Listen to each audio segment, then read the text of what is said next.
In our research group in the Institute of Astronomy, we have been involved in space missions and space telescopes of the European Space Agency for many years.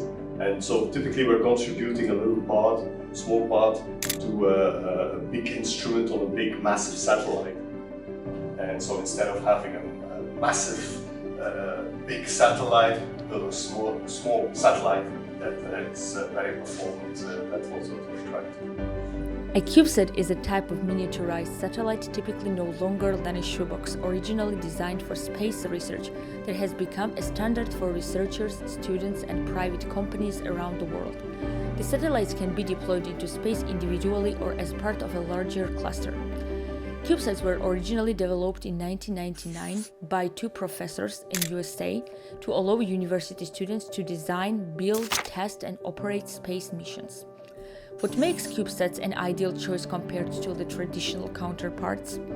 They are cost-effective, simplify and expedite the launch process, open the doors to innovative research and design, and promote international cooperation by being deployed together.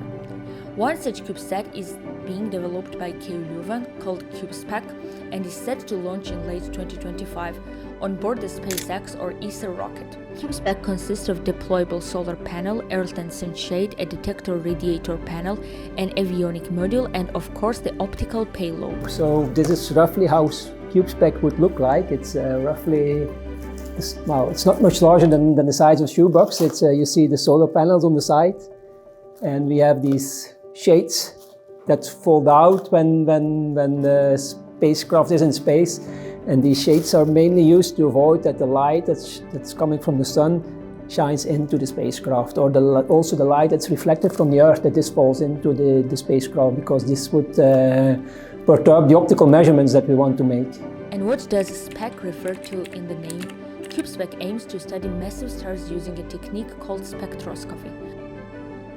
Spectrometer is an instrument that we use to separate the color of the stars in all the components that it consists of. Mainly, roughly like if you shine light to a prism, you see all the colors from the rainbow. That's exactly what we do with a spectrometer, but then in much more detail, so that we can separate all these fine colors of the light from the stars. So but what we have chosen now is a very demanding case, because to disentangle the profile variations of lines in the spectrum of a massive star to disentangle to find the interior structure, that requires very precise stability of the spacecraft and very demanding optics, and that's why we've chosen this science case.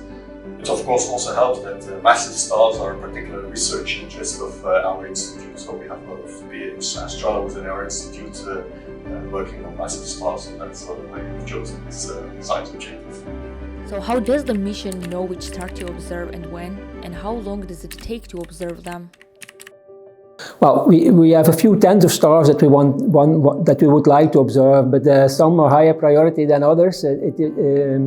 We will need a lot of time to observe each star, so we cannot do them all probably. We hope to be able to observe between 2 and 5 targets over one orbit. But then there is indeed the time scale of several months that you mentioned. It's because we want to study the evolution of those objects at very high cadence, but still over several months, to dig in the fine say pulsations and evolution on short time scales in these objects.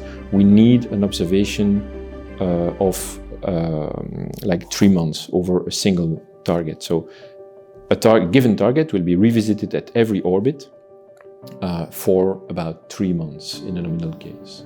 Since the satellite is observing for months at a time, similar to how electronics on Earth tend to overheat, the team came up with an innovative way to ensure that satellite remains at an optimal temperature to withstand the harsh environment of space.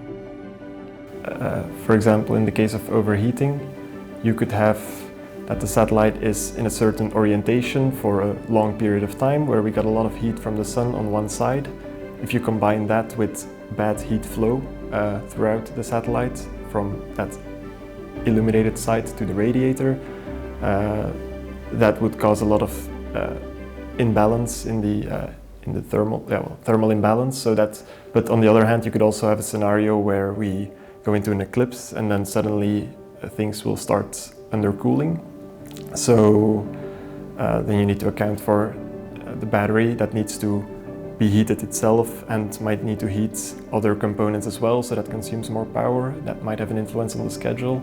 So there's really a lot of things that need to be taken in consideration. As was said by Jordan, is the first aspect is to make sure that we can survive, meaning that all of the components are within their operating temperature. So a computer, for instance, or a chip, the lifetime of a computer chip will decrease by a factor 2 every time you heat it by an extra 10 degrees. So there is an operational range which is around about 0 degrees Celsius, for instance. So you have the same for mechanisms, you have the same for detectors, which would be cold. And so. Extreme temperatures are only a part of the overall challenge of securing the spacecraft from mechanical failure. There are other engineering worries too that come up during the launch. When the rocket launches and while being in orbit, the spacecraft undergoes intense vibrations that pose a challenge to prevent the satellite from breaking down.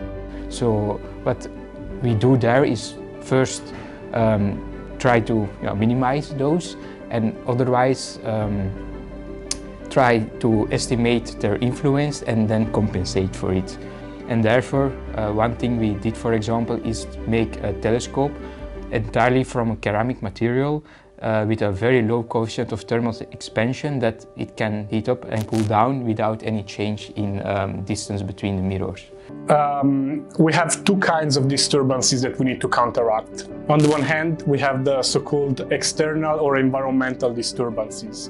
Then we have a disturbance coming from the sun, the solar radiation, the atmosphere, the air drag, and the gravity itself. The unforgiving landscape of space remains an ever-present challenge to all those involved in the development of these next-generation satellites. In CubeSpec's quest to unravel the mysteries of what lies within these massive stars, there can be no margin of error. Yeah. So the whole thing about designing things for space is that there are no do-overs. So there's only one chance. You launch it, and if it doesn't work, it doesn't work. And you're screwed, because you can't do anything about it. You can't fly up there and fix it. So we really need to assess, okay, this could be an issue, because I had a teacher once that told me that if you design anything for space, that fate is coming to get you. So there's always something trying to sabotage you. So you need to be prepared for it. You can't have any surprises. So you need to really understand your system, understand the most critical parts, and then design for that. But there is no price high enough to discover what lies within these massive stars. They exist out there, thousands of light years away, and their secrets are just waiting to be known. And once CubeSpec finds out, we will know more about the universe we live in, and I think that is worth it.